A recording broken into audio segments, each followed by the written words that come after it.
Hey there, fellow streakers. Welcome to another streaking week.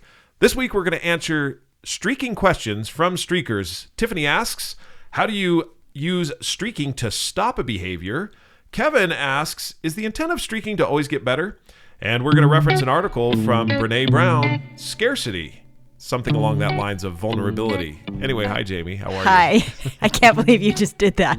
Brene Brown, something along the lines of vulnerability. Really. I'm being vulnerable. Yes, you are. Good job. That's very courageous of you. It was courageous. I know that Brene Brown is very popular and it has many, many books and audiobooks and so forth. And you've been listening to one of late on vulnerability. I know, and I'm hesitant to even talk about it because I've barely scratched the surface of what Brene Brown has to offer. So you're being vulnerable. I'm being She vulnerable. would be very proud of you. Is it vulnerable or... I don't know. Am I ever prepared enough? You know that feeling like you're like, You are exactly saying exactly. So we will talk about that. Yes. What is enough as we get through here? I'm sprinkling the ground, seasoning it. Seasoning. A little bit of seasoning here. Salt, pepper. My favorite, Lowry's steak season. No, not the steak one. What is it? It's seasoned salt. Seasoned salt. Thank you. That's one of my favorites. Use that on chicken and steak and everything else.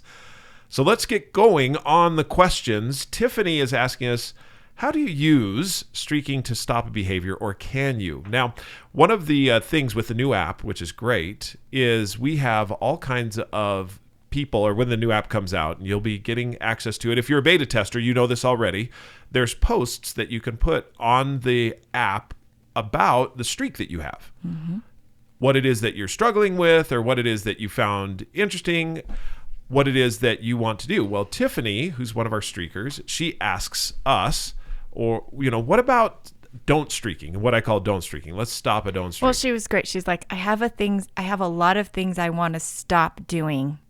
Help me understand how streaking can help with that. Which is a good question. Yeah, it's a great question. We're going to talk about it. Absolutely. We've got answers. I think we do. I wish I had more answers. So I've thought about this a lot, actually. Well, and first of all, I kind of wanted to ask you a little bit. We were talking about this the other day, is that why is it that when people talk about good habits and bad habits, sorry, I'm bringing the H word in, why is it that bad habits are so easy? How can we acquire bad habits so easily, sometimes without even recognizing it? But these things that we want to be good in our life are so much harder. I think that is the great conundrum of the word habits, in the sense that we can acquire a bad habit, and therefore, should we not be able to acquire a good habit just as quickly as we acquire a bad habit? And what I believe is our natural tendencies set us up for bad habits because, as you read in Charles Duhigg, and you also read with James Clear in Atomic Habits, they both quote each other and it goes back and forth. What they discuss is that a habit has a trigger, an environment, and a reward. And it seems that bad habits have those kind of innately. Spades. Yeah, it's innately. Like, they're just there. You don't have to necessarily set it up. Mm-mm. Maybe that's it. Mm-hmm. That bad habits, the things. So I'm thinking of like biting your fingernails, or maybe playing with hair. You know, people twirl their hair. Just these different things that we can do without noticing it habitually. Mm-hmm. How can something happen without us being aware of it sometimes? Mm-hmm. Why does that only seem to be with good things? And I think you're right, because you mean with bad things? Or with bad things. Why can't that happen with good things? Yes, that's what I mean. Why does it only happen with the bad things? I mean, it would be beautiful. It only happened with well, good that's things. Our you know what? I'm just good all the time. I cannot stop being good. I just can't do it. I just want to be good. Oh, look, there's a little old lady. I'm going to help her across the street. How did I start doing that? I didn't even think about it, and I just did it.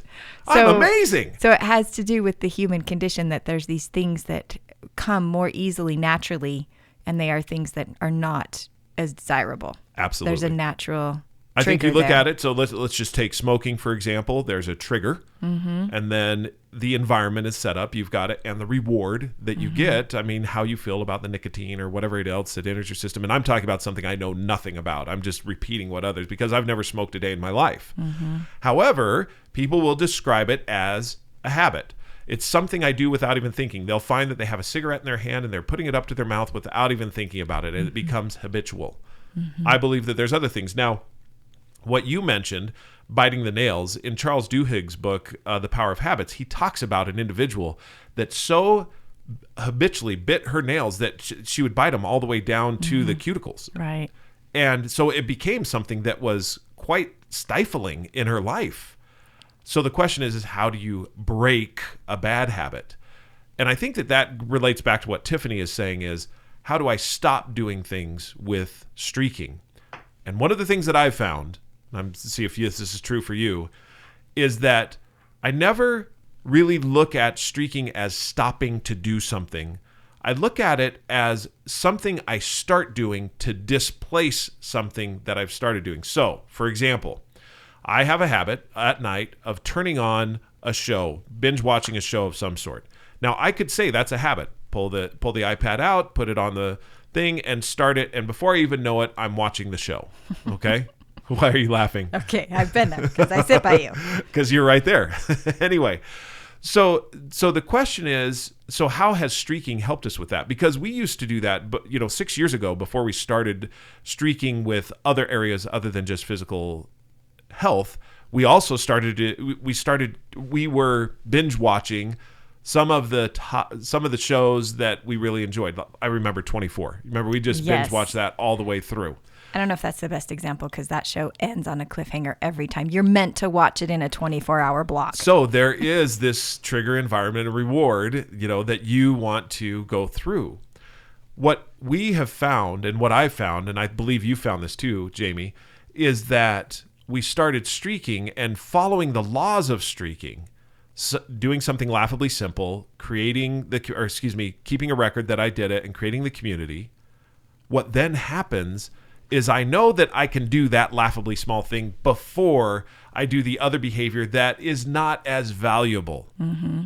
And that's one of the things that I look at is the value of the behavior that I have that I want to displace is not as much as the one that I am displacing it with. Right. I have more value with reading at least a paragraph in a nonfiction book. And the thing that I see is that we need something to get us started on that. We need something to disrupt that pattern a little bit. And streaking helps to add that intentionality and disrupt that pattern of, I'm just going to sit here and watch a show. And a little bit of, I'm doing the same thing, a little bit of that rebelliousness. I sometimes think about me at night and I'm like, I'm tired. I just want to stop everything. And that's okay. But sometimes there's a lot of the things that I still wanted to do, and streaking gives me the permission to just do a little bit of it before, and then that helps me to kind of make that better transition. So I was thinking, sorry, I was a little distracted there. I read a book several years ago that said the brain can't actually decipher the word don't. So it hears the word after it, and it focuses on that word, but the word don't doesn't actually For example, register. Don't eat sugar. Yes. All the brain hears is sugar, sugar, sugar. Eat sugar, yeah. eat sugar, eat sugar. And the example it gave in the book is if you have to walk across the stage to accept something. Okay, this actually happened to me. Did it really? Yeah. Can I tell the story? Yes. After you tell what you were going to say. So in the book, the example is this person has to walk across the stage to accept an award, and they're very nervous. And in their mind, they're saying, don't trip, don't trip, don't trip. And the author of the book says, all your brain is focusing on is trip, trip, trip. That's all it's hearing, because that's what it doesn't register the don't aspect of it. And so the concept of the book was, don't focus on what you're not trying to do. Focus on what you are trying to do. Yeah. And we've talked about this. We call it the Indianapolis 500 principle. When they are traveling around the Indianapolis 500, when they're going around that loop at the speeds that they're going at, if there's a wreck, if they even look at that wreck briefly, that's where their car will go. So they have to train themselves to not look. They have to train themselves to look where they want to go. You can't look at where you don't want to go. You have to look at where you want to go. And so the concept, again, is that don't focus, just use the word don't. You can't focus on the things that you don't want to do. You have to focus on the things that you want to do. So you have to find something that you need to replace that with, and that's where the focus goes. I was getting ready for a keynote, It was about 600 people, Salesforce, and I was heading up to the stage, and the stairs were a little bit wonky. All right. It was like the mismatched or uneven stairs. And so what did I start to think? Don't trip. Don't trip. Those stairs are wonky. Don't trip on those wonky stairs. On those wonky stairs. I kind of jogged up there because they had great walk-on music. I jogged up. I headed up the stairs, and on the last one, the toe of my shoe caught on the ledge of the last stair, and I almost Superman dove across the stage. I was like, boom, boom, boom, and everyone was, it's like that moment. Audible gasp, like, is he going to go all the way down? And he recovers. You feel like there should be cheering. I didn't go all the way down, and afterward, the vice president of sales, he came up to me and he said, did you do that on purpose to get our attention, or did you really trip? That's pretty good when they think you did it on purpose. Yeah, no kidding. That was quite the recovery. However, proving the point, focusing on the don't actually set it up for the do. And that's where with streaking and with streaks, what I look at, I had a question just the other night from a streaker, a beginning streaker or a considering streaker. Let's put it that way. Oh, that's a good way, a considering streaker. He asked me, he said, well, how do you break tasks, or how do you break it down? Not tasks, but how do you break it down into a small enough, simple enough streak that will help you accomplish what you want to do? His was, I want to get up on time. And it seemed, and that's really hard. I mean, when you look at that, that is not laughably simple. No, it's not. And so his question was, what can I do in order to facilitate that particular behavior? I want to get up by 6 a.m. I remember talking with Talon a little bit about this, and we thought, well, what is it that you can do in order to get up at 6 a.m.? What's the laughably small thing? One of the things we talked about is maybe the idea or the behavior is, I'm going to step outside at least one time in the morning. Remember, yes, and we talked a little bit about yes. this, where it's, I'm going to, get outside. And so that behavior is hopefully helping you to get up on time. It's where you want to go.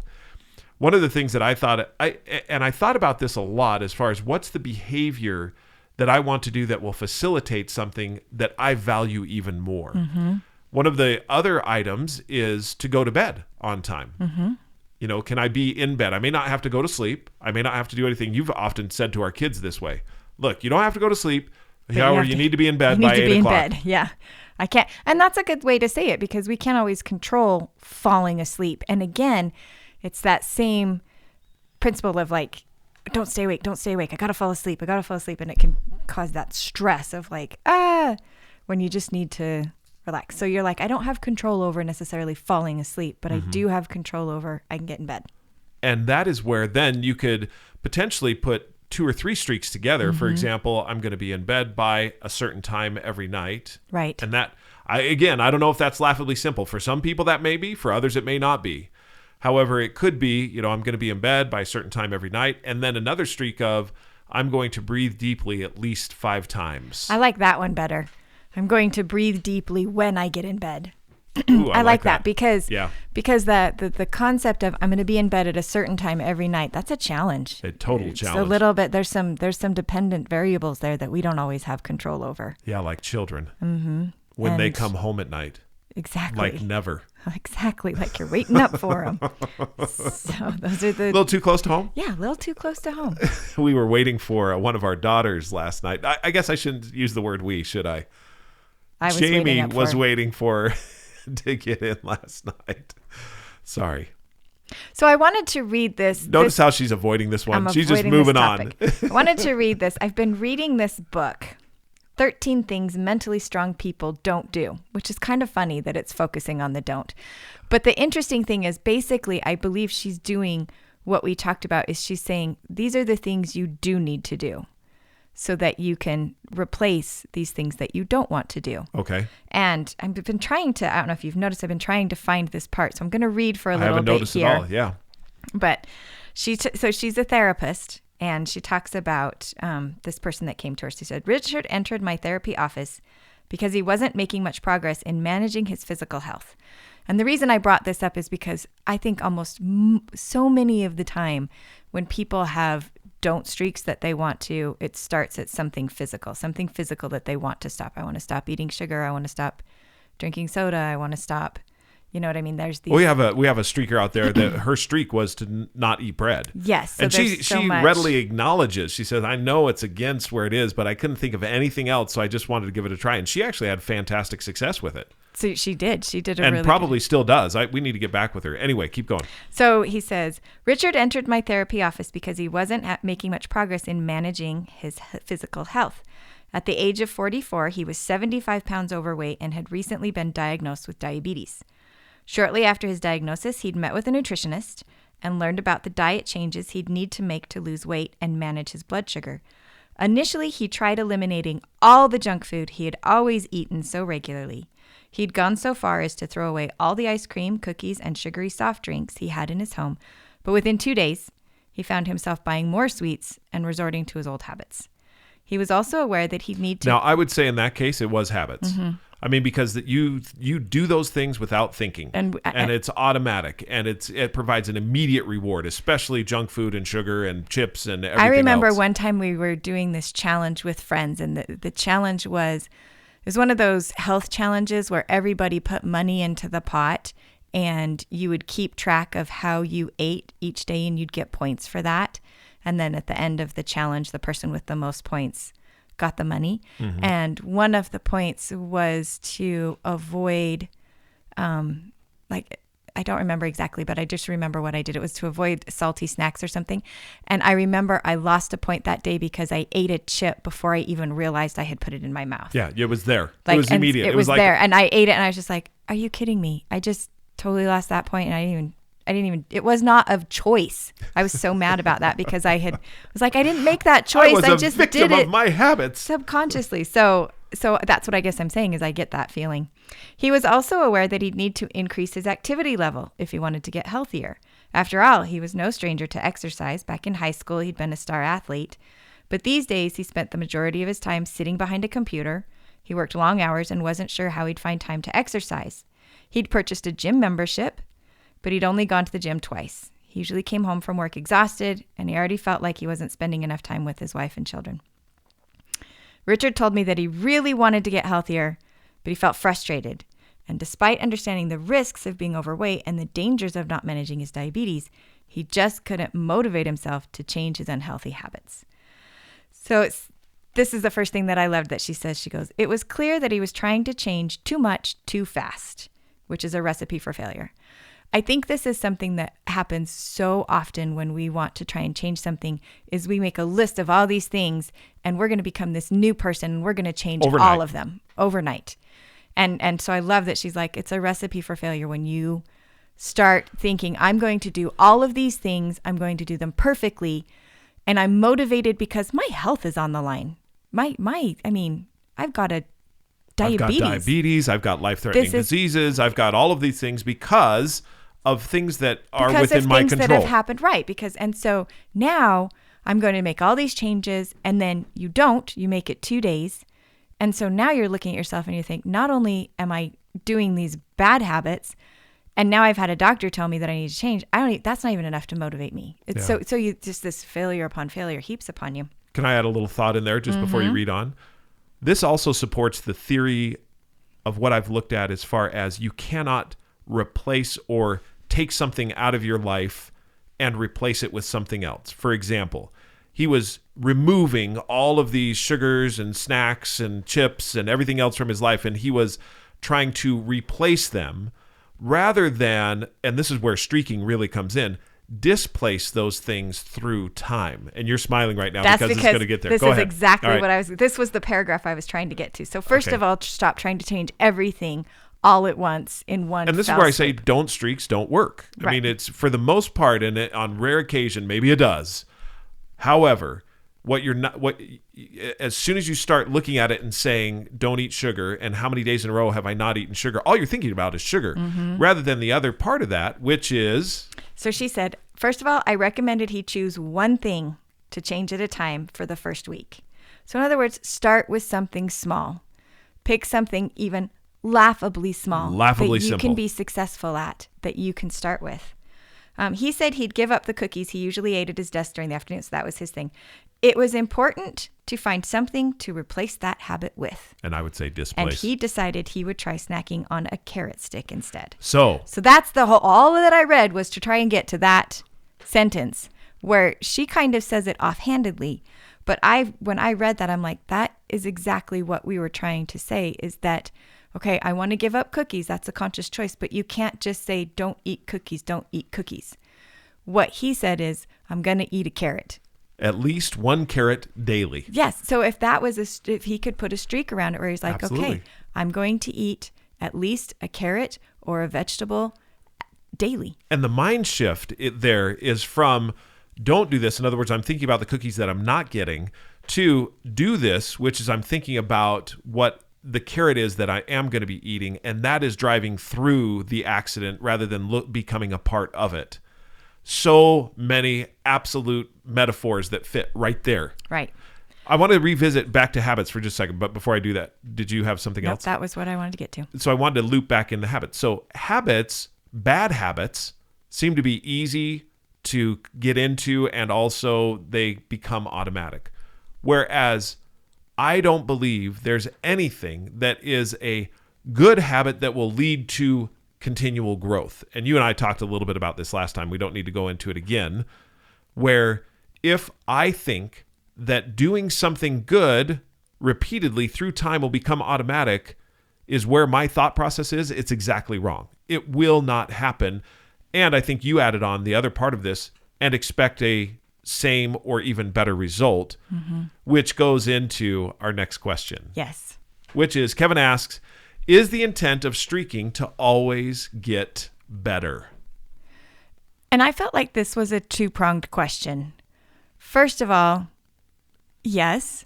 Don't we always want to be getting Don't we better? always want to improve a little bit some way? I mean, that's the whole point of what we're trying to do when we're adding things to our life is like, okay, I want to get better. I want to be a better person. And so the first part of the first surface of that question, I would be like, yeah, of course it's to get better. But I felt like there was a underlying question to that was more like, and I've experienced this with another streaker. You start streaking and they're like laughably small. Well, that's just to where I start. I'll start with laughably small, but I know what I'm really trying to get to is amazingly great. Bragworthy. That's really, so I'll start with your laughably small, but let's be honest, I want to get to amazingly great. And what is amazingly great? It's looking at something that you can now brag to people that is amazing. What I look at is it's continuing to look at the output. Yes. I want to always focus on the output, and without the output, then it's never enough. Exactly. It's never enough, and therefore I need to get even better. In fact, we were talking to a beginning streaker or someone who's considering streaking, and they decided to try push-ups and said, okay, well, I'm going to get, and this wasn't in streaking, but before they did push-ups, they said, I'm going to get 1% better every day. So talking about the British cycling team that a lot of people know about because of just different writings that are out there. And so what is 1% better every day of a push-up? Is it another push-up? So if you're looking at it and saying, I want to be 1% better, well, it's 2 push-ups the next day. It's maybe 3 push-ups the next day. And if it's 1%, I'm continuing with the 1%. Now I'm doing 100 push-ups a day.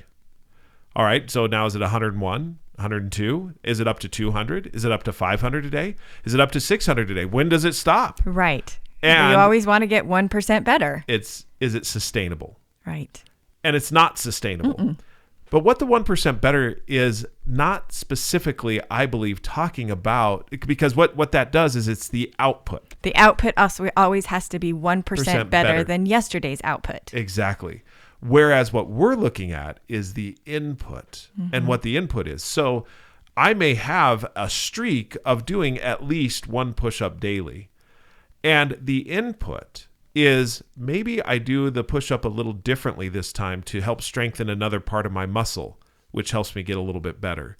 Or it's to, do it in a way that's incline or decline, or backward, forward, whatever. I mean, you could go to any number of different things, but it's about the focus on the input of what it is that I'm doing.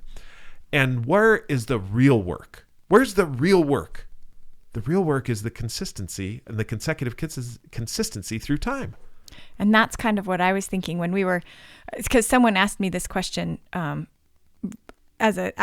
like I had the chance to actually answer them. It wasn't a written thing that we were talking about. And it's like, the point is to get better.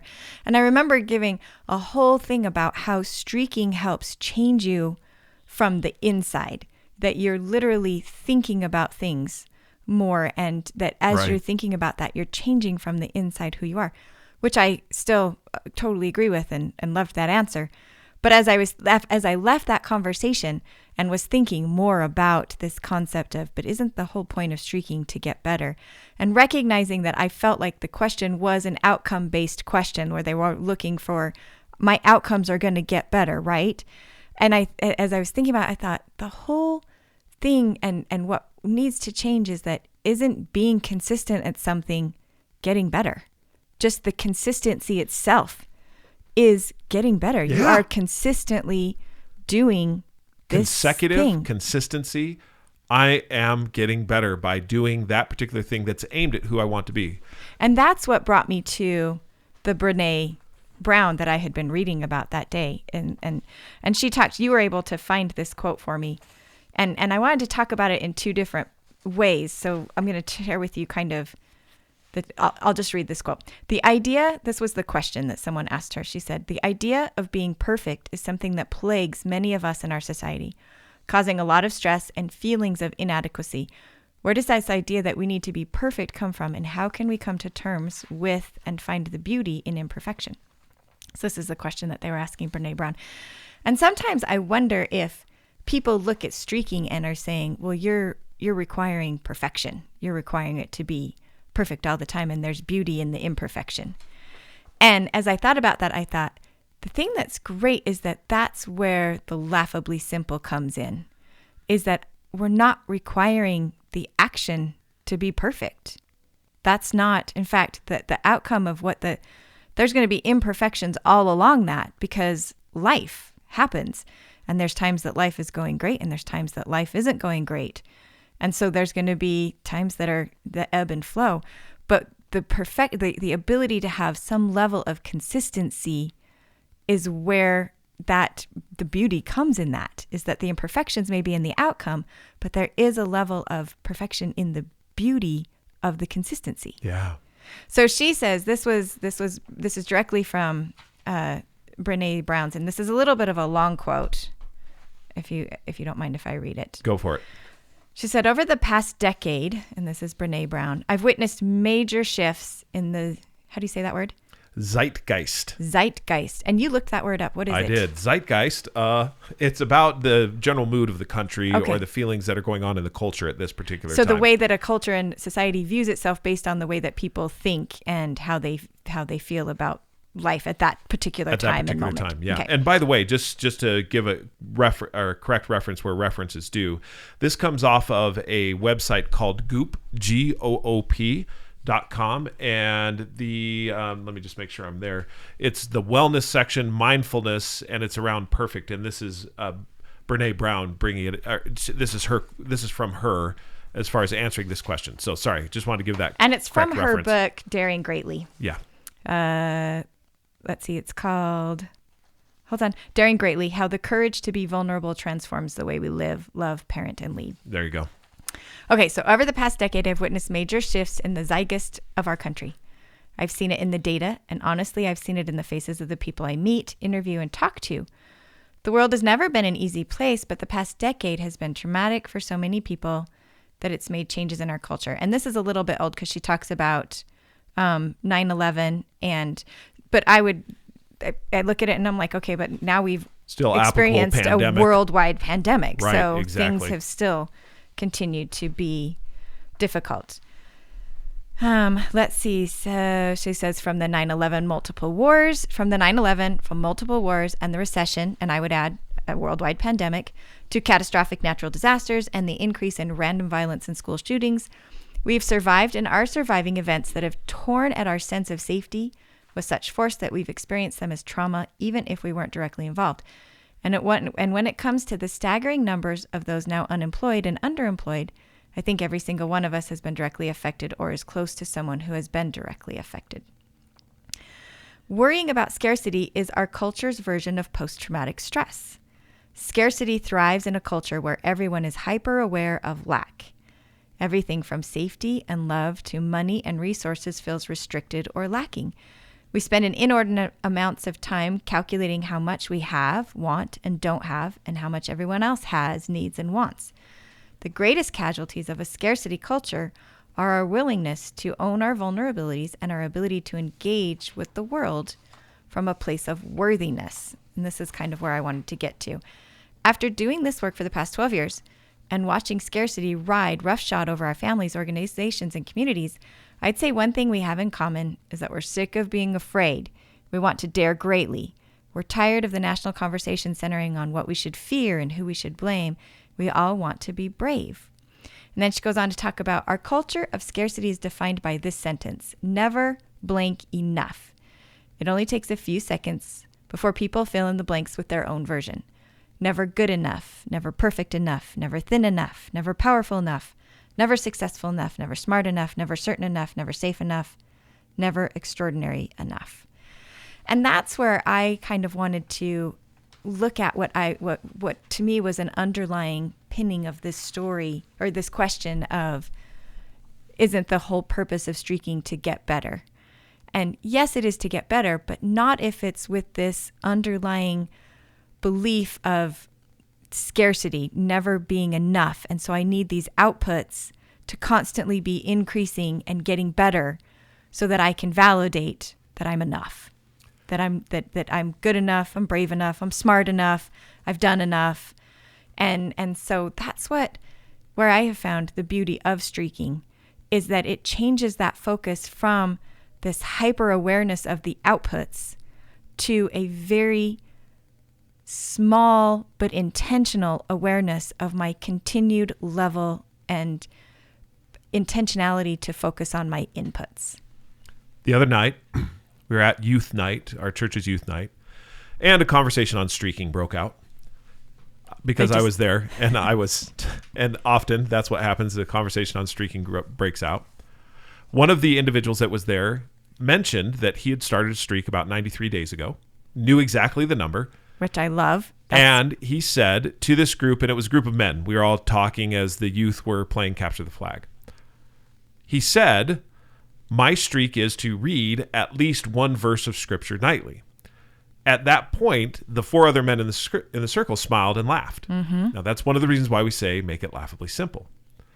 And the reason that they laughed is because that phrase right there, that's not enough. That's not enough. Mm-hmm. That one verse is not enough. It's not enough to make any type of a difference in the world. So we had a very robust conversation around that particular phrase, or that streak of read at least one verse of scripture nightly or daily, mm-hmm. or whatever it is, just a day. And the robust conversation turned into something quite interesting. And I've thought a lot about it since we've had that conversation, is because the focus, even when they were laughing, the reason they were laughing is because it's the output on which they were focusing. Well, that's not going to get you through the Old Testament right anytime soon. Well, is it to complete the Old Testament, or is it to enjoy, feast, understand, soak in the Old Testament, or a verse in the Old Testament? I mean, there's a lot of verses in the Old Testament I don't understand, and New Testament's a little bit more fresh. However, as you start to look at any one of those, as far as the verse itself, by slowing down and focusing on the input and saying, my whole intent is to take in this particular verse and soak in it, what vistas does that open up? What places does that help you go? What visions do you now see because you've slowed down enough to look at the input and not worried about the output of, well, I've read the Bible every year, all the way through. Rather than that, looking at it and saying, who is it that I want to be or to become? What am I aspiring to be? That aspiration is what the input is all about. I may never, and honestly, if I looked at it and said, it took me, and this again is an output-focused mind, it took me 3 years to complete the Old Testament.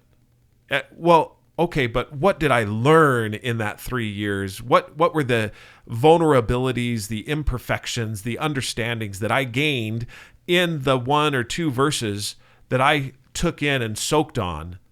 Because that's really where the key is. I want one more little thing on this.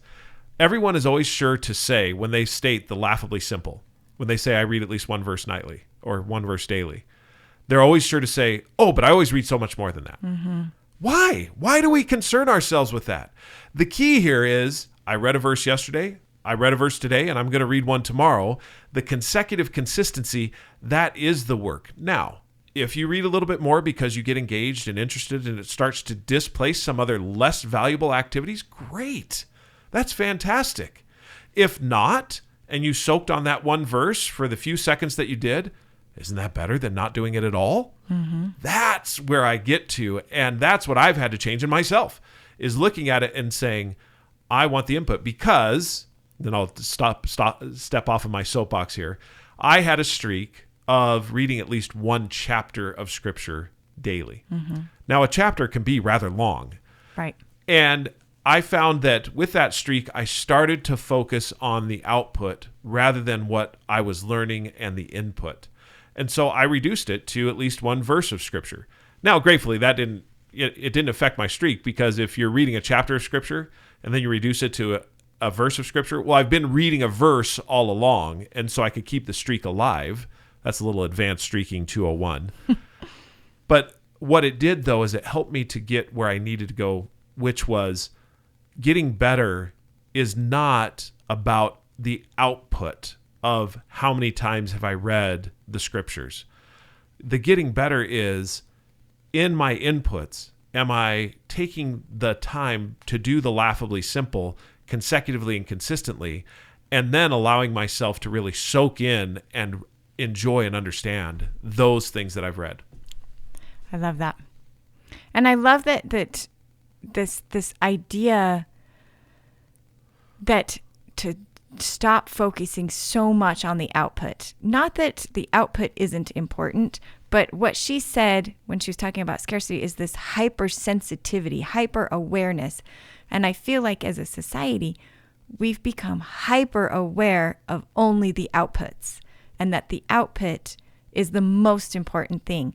And so because of that, I think people do things maybe that they wouldn't normally do, because it can give them a perceived output that looks good to people, that gives them some of that ability to brag and look what I've accomplished. And it did me. I mean, it strokes this the shows ego. that I'm enough. Yeah. And whereas streaking, I think, is an antidote to this idea of this scarcity mentality that, well, I'm not enough. I'm never going to be good enough. I'm not skinny enough. I'm not, because you're not focusing on this output that can sometimes be variable, but you're focusing on this input. I am enough today because I did this today and I did it yesterday and I'm going to do it again tomorrow. That is enough. Brene Brown says this: the 3 components of scarcity are shame, comparison, and disengagement. To transform scarcity, we need to dare greatly. We need to cultivate worthiness, a clear sense of purpose, and we need to re-engage. What I see here is the opportunity to look at who I want to be and then creating streaks necessary to become that person. And that's where we so often say that streaking is the engine that powers these things that we want to do in our life. So when she talks about to transform scarcity, we need to dare greatly. And I look at this and I'm like, okay, we need to cultivate worthiness. In my mind, that's part of what streaking is for me. It's helping me be, look, I'm worthy of these things because I'm being credible to myself. Mm-hmm. I'm not comparing to what other people are doing. I'm looking at myself and saying, so I committed to do this for myself every day, and I'm doing it. That cultivates. So what streaks do you have that you would say help you to feel that? And it may be any number of the streaks. It may be just the process of streaking itself. And what I'm thinking of it specifically, do you have an answer? No, go ahead.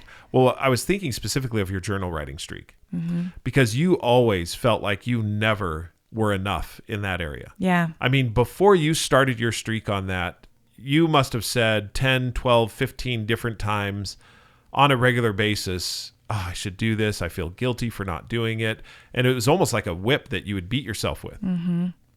Yeah, journal writing. The whole process of streaking has helped me in that regard, because it's small and simple things that I've committed that I can do, and that I'm doing them. And so there's the sense of self-credibility that comes with it. Journal writing has been wonderful, because I started journal writing to help, because I was so self-conscious of feeling like I didn't remember things that had happened. I felt like I don't have a very good memory, and all these people tell Your these memory's not amazing enough. stories. My memory was never going to be enough. No, do you know what I mean? It never Yeah. was. And so, but it was, my memory is not enough. So I started writing in my journal to help facilitate and be like, okay, maybe if I write things down, I'll remember. It's interesting, because one of the things that Brene Brown talks about that is so important with vulnerability is sharing your stories, being able to own who you are, and having a willingness to share that with other people. So you could have a Journal streak writing of, is a huge part that's of a great that. point. Yeah. Is sharing it. But what were you going to say? Well, you could have a streak of sharing a story, on a blog or a post or something like that, at least one time weekly. And that's where I love the third law of create a community. That's where that component is so important, is that creating that, being a part of that community, you are seeing from what other people are sharing, and you're sharing your stories, and that creates an authenticity to what you're doing that is so valuable and so compelling to continue moving forward. You asked about other streaks that I have. I have a lot of personally religious streaks that I feel like help me to maintain that feeling of worthiness, whether or not you believe in a God or don't believe in a God. Those that believe in God know that prayer is something that is vitally important to being able to maintain those feelings of being able to connect with God.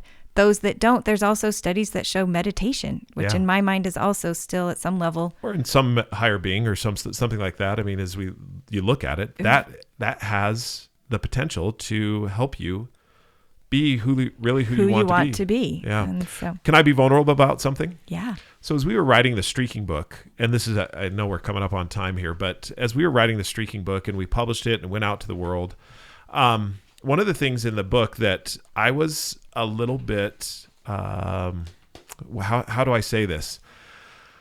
When people read the book, they're like, oh, it's a short book. And inside of me, that causes a little bit of consternation. I don't know why, but I have a little bit of a reaction to that. And I'm like, I wonder why. What is it about that I feel that way? Because I'm looking for credibility to come from without rather than within. And I've recognized something with streaking with myself, and this has been a lot of my life. I've looked for the credibility of something to be something that someone else recognizes me for. And with streaking, I've noticed, and it's been through time, I've noticed that I have not relied on that as much anymore. Mm-hmm. It's something that I haven't, I'm kind of just coming to that recognition right now, is that the self-credibility has been more significant in my credibility overall. And honestly, it really doesn't matter. Does that make sense? Yes. So what I feel that you're saying in conjunction with what Brene Brown was you were able to stop comparing. Your book didn't need to be long enough to be credible so that other people said that it was a good book. You're looking at saying, okay, it's okay for what it is. It's enough. Yeah, it's enough. It's enough. And it's okay. And it's okay. And it's our book. So. And it's our book. But that wasn't something that ever bothered you, though. You never really thought about it. But the idea of these outputs and comparing our outputs to other people's outputs, which is we're never gonna come up enough. There's always gonna be an output that's better. Yeah. And so being able to refocus that and say, I'm gonna focus on my own personal inputs.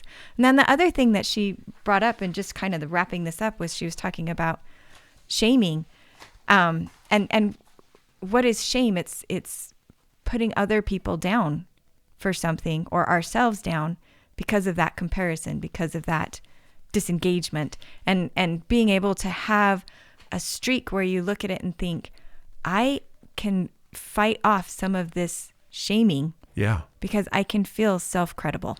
Right. I don't need to compare. I don't need that outside source. I can feel good about what I'm doing. Right. What? So that's it. And it's a beautiful it. Thank you so much for joining us today in our conversation about our streakers questions. And Tiffany, just start putting in those good behaviors that will then displace the less valuable ones. And Kevin, the idea of streaking, helping you be better, is all about the consecutive consistency and the laughably simple. So that's really what we're aiming for. Well, until we talk next time, you can reach us at Jeffrey, Jefffery, at streakingmastery.com, or Jami at Jami at streakingmastery.com, or on Instagram or Pinterest. Or you can give us a review on Amazon or on the podcasts where are our podcasts? Podcasts are on Apple Podcasts as well as an Amazon podcast or any of those places. You can do any of it. Any of those places, it's available. So, until next time, keep streaking. It's the small and simple things that make you grow into what you're hoping. You're in a hurry, don't even worry. It's too simple not to do. It's the